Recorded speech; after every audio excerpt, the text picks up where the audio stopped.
Iechyd. Wel, nesa nawr te ni'n mynd i edrych ar effeithiau'r coronavirus a'r gofid nad oes digon o ddillad ac offer diogelwch ar gael ar gyfer gweithwyr y gwasanaeth iechyd a gofalwyr. Yn ymuno gyda ni nawr mae Gwenno Morris sydd wedi sefydlu ymgyrch i godi arian i helpu'r achos. Gwenno, helo, pnawn da. Haia, pnawn da. Neu di sôn am y cynllun ma nawr te? Ie, wel, nath grŵp o'n i dod at yn gilydd tua 8 nos nôl. Ar ôl siarad gyda pobl o'n i'n nabod yn doctoried a nyrsys. A bod nhw fyny yn y nos yn poeni, methu cysgu, yn gwybod y tsunami oedd yn wynebu nhw, ond bod ddim gyda nhw'r offer iawn. Felly o'n i jyst eisiau gwneud rhywbeth ar y frys i helpu rheini. A wedyn ddethoch chi at eich gilydd i sefydlu rhywbeth arbennig? Do, so dathon ni at yn gilydd i sefydlu Tarian Cymru wedyn, i fod yn genedlaethol ar draws Cymru, i gallu helpu unrhyw weithwyr iechyd sy'n byw unman yng Nghymru, sy'n gweithio mewn ysbytau, GPs, medical centres, beth bynnag ydi o, i gallu gofyn i ni, i gallu dweud beth maen nhw angen, a bod ni'n gallu trial ffeindio sources i cyflenwi nhw gyda'r offer yma. Felly, peth cyntaf nath ni wneud oedd dechrau codi arian, achos oedd angen arian yn mwyn gallu gosod unrhyw fath o orcheb.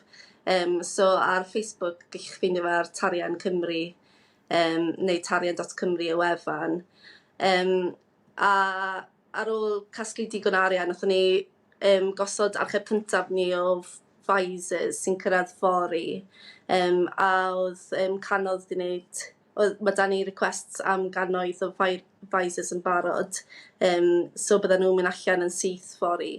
A dyn ni hefyd i gosod archeb am gowns, ond da ni angen lot mwy o arian i gosod archeb mawr am masgiau o China. Dyna dyn ni eisiau gwneud nesaf. Felly, sio ydych chi'n codi'r arian?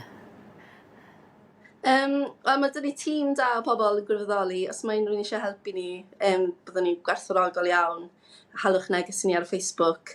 Ond jyst i roi ar GoFundMe page ar Facebook o'n i ddechrau gyda, a pobl yn barod iawn i gallu cyfrannu i wneud rhywbeth i helpu'r gweithwyr iechyd yma sy'n aberthu gymaint, sy'n rhoi eu hunain mewn perygl dros pobl fel ni. Felly, y gweithwyr iechyd na alla sydd wedi clywed ohonych chi eto, lle os dyn nhw eisiau rhoi cais am y nwydda, lle ni'n iawn yn mynd i wneud y cais na ac y cyfle ydi os mae gennych chi'r nwydda, ydych chi'n gallu rhoi nhw? Ie, felly os maen nhw'n mynd i gwefan neu tarian.cymru, mynd i'r dywyslen a mynd i'r ffurflen, mae yna ffurflen Cymraeg a ffurflen Saesneg. Felly ni'n gofyn i pawb sy'n gwylio hwn, jyst i anfon y link i'r ffurflen yna ymlaen i unrhyw weithwyr iechyd maen nhw'n nabod. Ond hefyd, dyn ni newydd ehangu i cartrefi gofal nawr, a hospices, so pawb yn y sector gofal.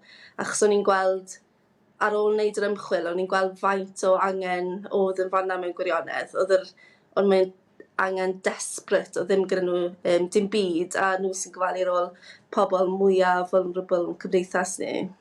I chi wedi synnu gan yr ymateb ych chi wedi cael o ran y gefnogaeth a hefyd o ran yr angen sydd wir allan yna?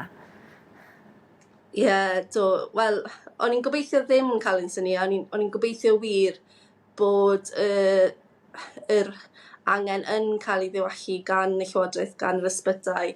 Ond mae'r angen, mae rhai o'r dyfyniadau wedi bod yn dorclonus. Un ysbyty nyrs diarn fel atyn ni'n gweud bod nhw'n yn teimlo hollol ar goll, hollol desperate, really angen offer. Nyrsys cymunedol, just ddim efo dim offer o gwbl.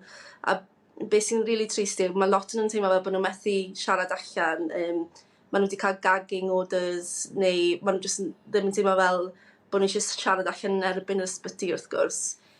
So, dyn nhw ddim yn teimlo fel bod nhw'n un lle i droi chwaith. Ond ie, mae'r gefnogaeth gan y cyhoedd wedi bod yn wych. Ni jyst yn annog unrhyw un sy'n teimlo dros y gweithwyr yma i jyst mynd i'r tudalen i rhoi unrhyw beth maen nhw'n gallu. Wel, Gwenno, i chi'n gwneud gwaith arbennig o dda. Mae'r manylion wedi bod ar y sgrin. Diolch yn fawr iawn am y sgwrs. Diolch yn fawr. Diolch.